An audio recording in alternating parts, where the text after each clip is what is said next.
there. Would you care for a spot of tea? If not, how about a good story?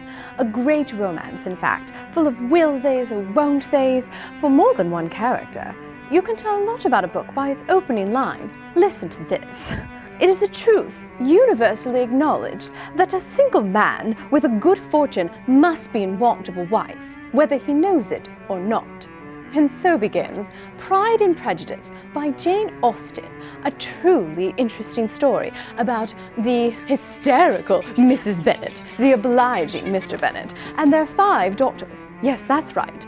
5 daughters. Oh my, you can see why when the eligible bachelor, Mr. Bingley, moves into the neighborhood. He's here, he's at the door. Mr. Bingley! They are all aflutter about the possibility of marriage. In this book, you will meet different sorts of characters you might have the pleasure or displeasure of meeting, depending on your preference, of Mr. Darcy, Mr. Collins, and Mr. Wickham.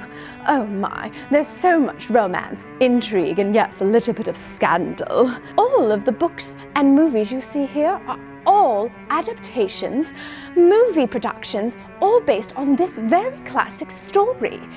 Now, I will admit it was written as contemporary fiction back in 1813, which, as I'm sure you're aware, it is not 1813, but in fact 2020. So you might need to read this book and a dictionary at the same time. But I assure you, even Miss Bennet says in the book that for one to be truly refined, you must be dead. So no worries.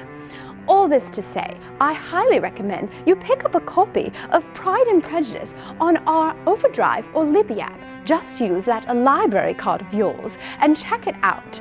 And if I were me, I would highly recommend having a spot of English breakfast tea while you read. Ta-ta!